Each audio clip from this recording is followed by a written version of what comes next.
Hello students, how are you. विंची tutorial में आप सभी का फिर से स्वागत है।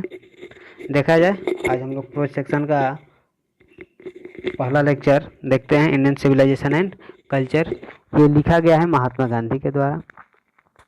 इनका पूरा नाम होगा मोहनदास करमचंद गांधी। इनका जन्म हुआ 1869 1948। पॉपुलरली नॉन एज बापू और the father of the nation. इनका नाम राष्ट्रपिता से कहीं ज़्यादा विख्यात था बापू के नाम से। इनके लोगों के बीच इनका नाम प्रचलित था बापू। जैसे आपके घर के कॉमन नाम भी होता है सिंटू पिंटू चिंटू जो भी है, उसी प्रकार से महात्मा गांधी का भी जो नाम है, विख्यात नाम है, वो बापू है। और इनको फादर ऑफ नेशन से भी जाना जाता है, राष्ट्रपिता के नाम से भी जाना जाता है, लेकिन इससे ज़्यादा पॉपुलरली विख्यात है बापू के नाम से। Was more a spiritual leader than a politician. एक ये पॉलिटिशियन से कहीं ज़्यादा ये स्पिरिचुअल लीडर थे, आध्यात्मिक गुरु थे। ठीक है। He successfully use truth and non violence as the chief weapons against the British rule in India and helped India again independence. कहा जाता है कि ये सफलता प्राप्त किए थे ट्रूथ, सत्य और अहिंसा के बल पर। ये इनका मुख्य हथियार था। चीफ वेपन्स का मतलब मुख्य हथियार। अगेंस्ट यूज्ड, अगेंस्ट यानी विरोध में यूज किए थे किसके? ब्रिटिश के।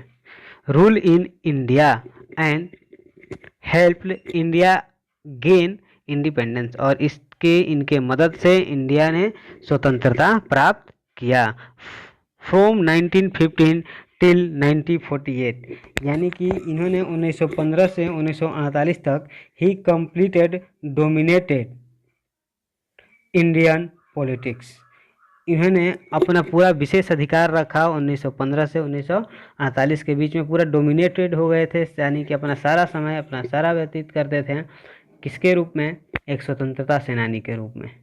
He died at the hands of fanatic, इन्हें उग्र के हाथों मारा गया ऑन 30 जनवरी 1948।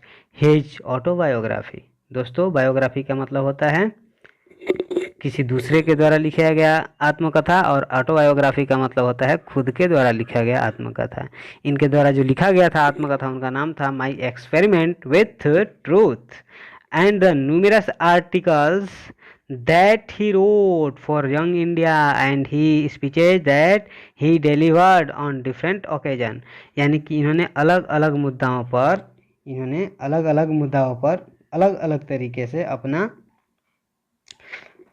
समय और हालात को देखते हुए अपना इन्होंने आर्टिकल लिखा। न्यूमरस आर्टिकल का मतलब होता है अनगिनत इन्होंने आर्टिकल लिखा। Reveal him not only as an original thinker, इन्होंने अपने आप को ओरिजिनल थिंकर के रूप में तो बताया, but also as a great master of chest, लेकिन ये शांति के भी महान पुजारी थे। शांति के भी ये महान क्या थे? पुजारी थे। ये तो अपने आप को एक थिंकर तो बताते ही हैं, दिखा भी रहे हैं, लेकिन उसके साथ साथ इन्होंने ये भी बताया कि सादगी के भी, शालीनता के भी ग्रेट मास्टर हैं। आइडियोमेटिक का मतलब होता है मुहावरेदार। ठीक है, आइडियोमेटिक मतलब मुहावरेदार। English in the following extract, इनका और बहुत सारे ऐसे इंग्लिश के एक्सट्रैक्ट हैं, जैसे इंडियन सिविलाइजेशन एंड कल्चर। ठीक है, ये उसके बाद है अगला, देखिएगा। Gandhi ji talk about the sound foundation of Indian civilisation which has successfully withstood the passage of time. Sound foundation, sound का मतलब दोस्तों यहाँ पर होगा मजबूती से, और फाउंडेशन का मतलब होता है आधार। इन्होंने भारत का जो आधार था, इनका का सिविलाइजेशन का जो आधार था, वो बहुत ही मजबूती से रखा। विच हैज सक्सेसफुली, जिससे कारण इन्होंने सफलता प्राप्त की। विथस्टूड का मतलब हो जाता है सामना करना। द पैसेज ऑफ टाइम, उस समय इन्होंने जो सामना किया, जिनसे लड़कर स्वतंत्रता दिलाई, वही स्वतंत्रता, उस समय का सहन ही सफलता इनको दिलाई स्वतंत्रता में।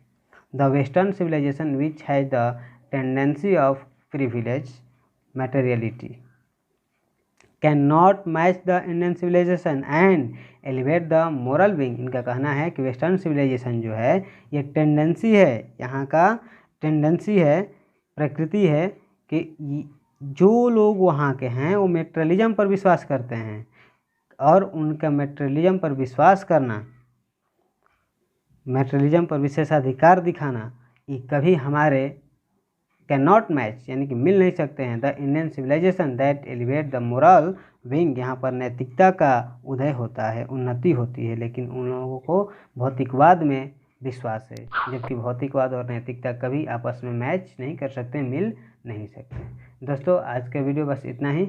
अगले क्लास में फिर हम लोग शुरू करेंगे पैराग्राफ के अनुसार। थैंक यू दोस्तों।